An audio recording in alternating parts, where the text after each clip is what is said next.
Hey, sorry about the mess. Let me get this out of the way first. My name's Chance Tribolini. I was on benzodiazepines for 7 years. I was on 40 milligrams of diazepam for the first 4 years. I then quickly tapered within about 3 months to 20 milligrams after substituting it for Xanax. After those 2 years, I cold turkeyed and I ended up not reinstating, but picking it back up at 10 milligrams. And as of August, well, as of September, I am completely done with benzodiazepines. So it's been a while. This video, I don't want it to be too long, and I know I always say that, but I really mean it because I only got about 11 minutes of recording space on here, and I just wanted to get some of the things out of the way that I was worried about. So I'm off. So congratulations to myself. I think it's in order. I'm pretty happy about that. Um, and what I did a water titration.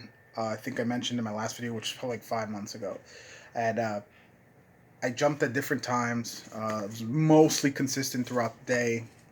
Throughout the week, so it would be like one day, 2 day. I would take 1 milliliter, 2 milliliters. I held a few times, um, and the process of tapering was not as rough as obviously cold turkey. That was a big issue.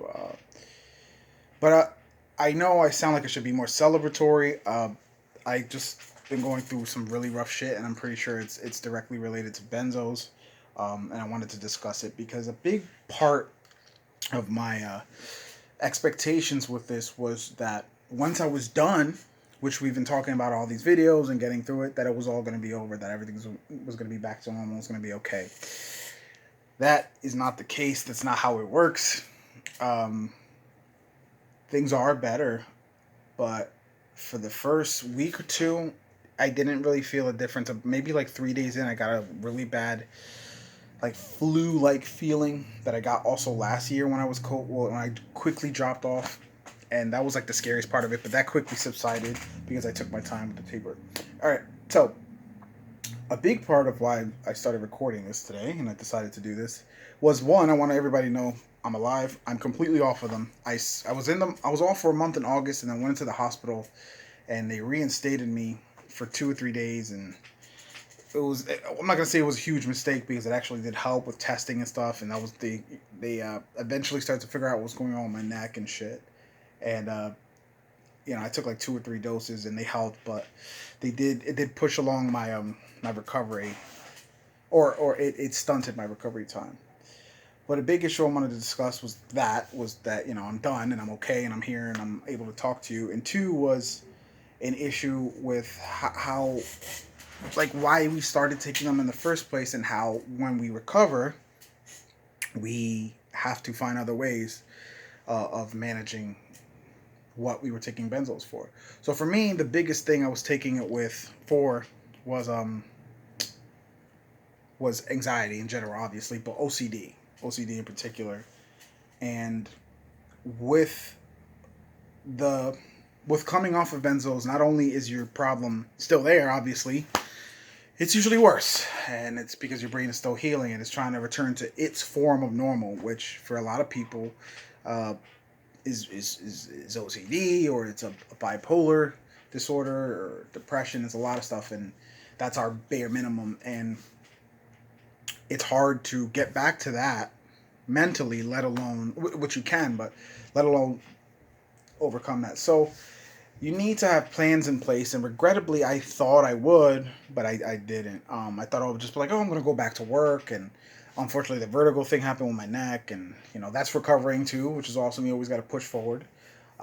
I thought I would just be able to get up and do what I had to do. Oh, the benzos are done, and I completely was looking so much at the finish line that I didn't look past the finish line to see there was more fucking obstacles and shit like that.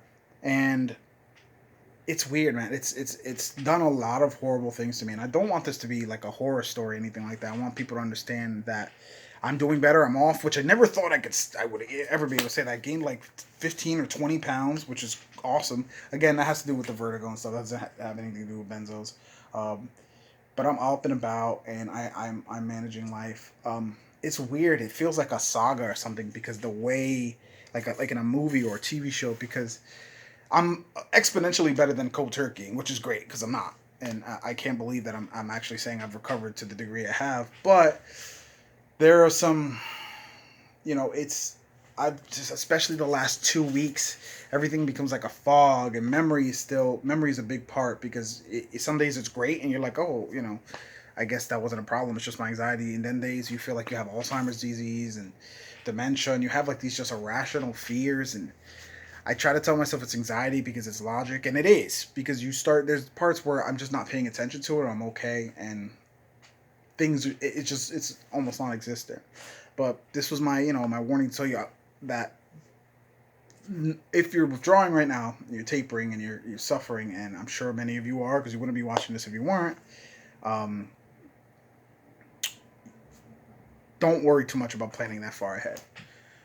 But when you can taper and you do feel a little stable, you have to plan how you're going to manage your anxiety or or your OCD.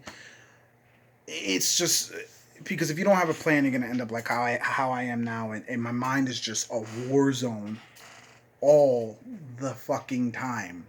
All the time. I don't regret stopping benzos. I'm very glad I took the time and patience, and you in the community, you people helped, and I tried to help others, and I've had wonderful support systems, and I got through it, and I don't regret it for a second. But I just wish that there was a plan in place.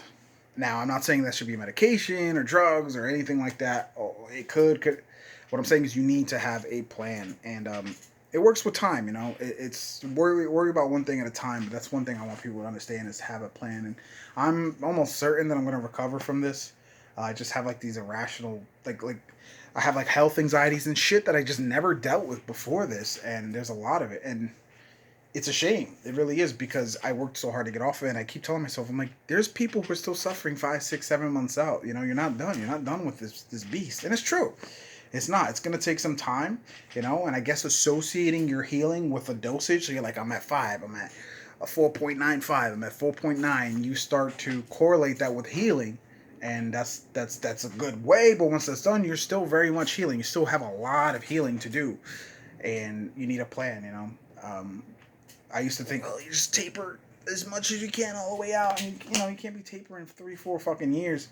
You're not at that point. You're not tapering. You're just holding on, and I understand that sentiment, that threat. But if you do that for too long, you're just still on benzodiazepines. There's a lot of attention coming to our crises. And I'm excited that people. Lisa Ling just did a documentary on it. There's more people talking about it. The Benzo Information Coalition. And it's frustrating. It's frustrating that we had to wait till somebody mentioned it like that before anyone took us seriously. Luckily, everyone in my family took me pretty seriously and around me, but that's not the case for everyone. I had a really strong support system. I I was gonna vent about it, but it's like it's not. I know what it is, and I'd rather send a good, true message. And the true message is that I'm headed back to work. And actually, I started work yesterday with a side firm, and that's okay. And it takes time and to be okay with yourself, but you have to have a plan in place because my mind is just constantly just rolling, just nonstop. I'm not on any medication right now. I'll probably end up going back on Prozac because it helped me years ago, and I never had a problem with it. Besides a little numbness in the fun region during coitus, which I'm just trying to be funny, but get back to the gym, stuff like that. I've been taking fish oil and magnesium, and they've helped a lot with getting up and going out. But it's just it's my OCD is a different beast, and it's gonna take some time to conquer it without the benzos, let alone recovering from the benzos. So that's my message to y'all. I love y'all. If you have any questions, go ahead, drop them in the comments. I just wanted people to go, look, he's done, he's off, he's standing, he's operating, he's living. It's rough, and I know that this can be misconstrued as telling you you're not going to get better or as discouraging, and I don't want it to be that. I'm pretty sure I'm going to be quite all right. The vertigo has added so much more stress to the anxiety and like making things seem hopeless, but it's not the case because I thought the same thing 9 months ago. 9? Yeah, 9 months ago, 10 months ago, and it wasn't the case. So don't give up. I'm still here. I'm enjoying my life as much as I can. I'm still young, relatively young, 29. I'll be 30 in January, and I try to just tell myself like it's still the benzos. You know, it's a process, and I knew it, and I just got so excited that I lost foresight. I was like, oh my god, you forgot that it takes time. Like it's not over when you take that last dose. But in a way, it is, and you should celebrate that because I feel like it gets easier from that. I couldn't even walk or do nothing after that. But looks like my time's almost up here. Uh, Stay strong. Have hope. Things do get better. I promise. And just if you have any questions, I changed my name on Instagram. If anybody wants to follow me, now it's just my name, Chance Girbellini. I'm not gonna change that again. So I'll put it in the because I know a lot of people asked me if they wanted to talk and stuff. Feel free to add me there. I'll talk whenever you'd like.